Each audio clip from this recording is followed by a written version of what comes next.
A'udzubillahi minasyaitonirrajim. Bismillahirrahmanirrahim. Allahumma sholli ala Sayyidina Muhammad wa ala ali Sayyidina Muhammad. Adab yang ketiga dalam membaca dan mentadaburi Al-Quran adalah hudurul qalbi, kehadiran kalbu. Wa tarku hadithin nafs, dan meninggalkan celotehan nafs, celotehan jiwa. Ini adab yang ketiga.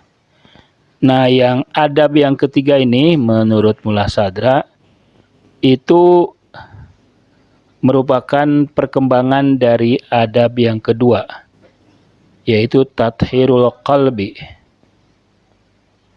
Jadi adab kedua itu toharatul qalbi an sawaibil agrod an-nafsaniyah. Hati dibersihkan dari motivasi-motivasi atau ambisi-ambisi jiwa, ambisi-ambisi ananiyah, ambisi-ambisi nafsaniyah.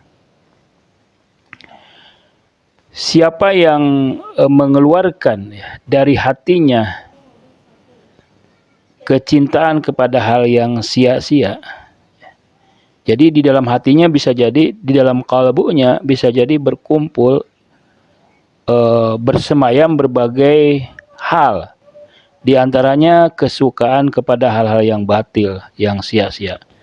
Nah, kalau seseorang bisa mengeluarkan dari kalbunya, fayadkhulu fi qalbihi al-uns bil haq, maka kemudian masuklah ke dalam kalbunya al-uns.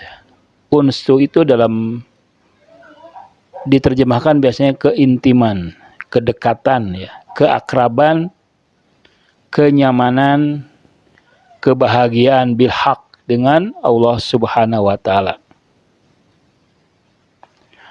Al-Quran sendiri banyak sekali memberikan kabar gembira kepada orang, kepada kalbu, jika memang kalbunya layak diberi tempat atau bisa mengeluarkan penyakit-penyakit. Dan kalbunya sudah merasa bahagia, merasa nyaman, intim, uns dengan al-haq. Wa kaifa la yatlubul insanu al-uns bitadaburil Quran. Manusia tentu saja akan mencari, mengupayakan agar dia intim, agar dia merasa akrab dengan mentadaburi Al-Quran.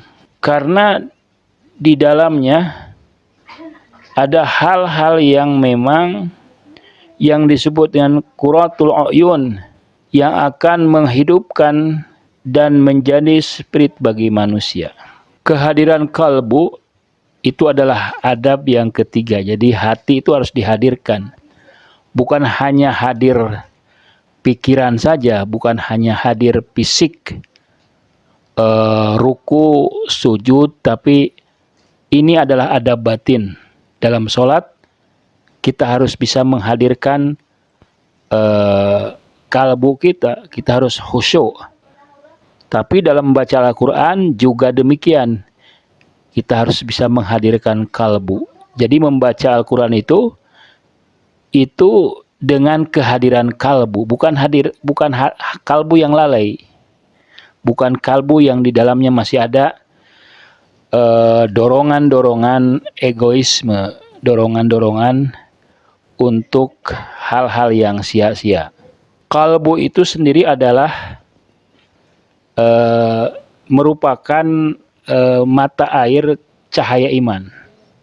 Allah mengatakan dalam surah Al-Mujadalah, ulaika kataba fi qulubihimul iman.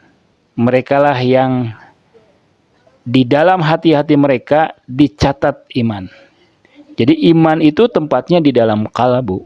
Kalbu kita dipenuhi dengan iman, maka kalbu itu akan menjadi kalbu yang penuh ketakwaan, sakinah, tumanina, khusyuk.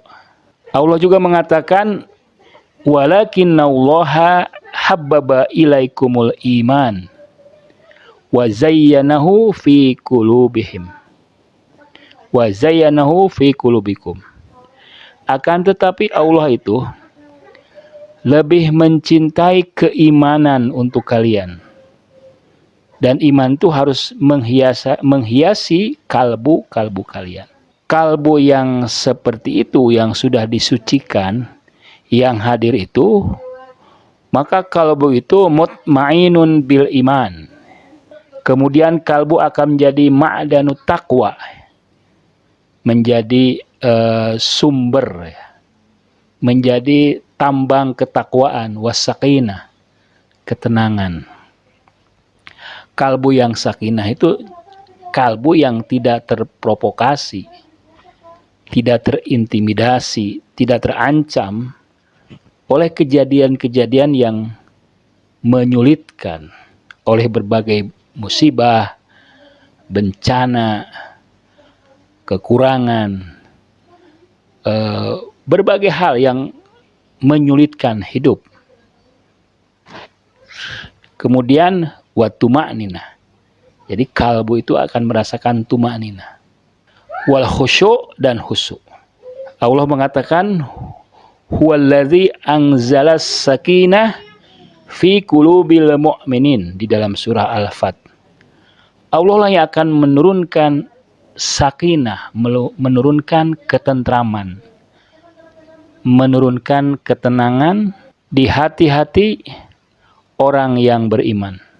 Nah, juga ketakwaan. Ulaikal ladzina imtahanallahu qulubahum littaqwa. Hati itu karena bersih, kalbu itu karena bersih, dia akan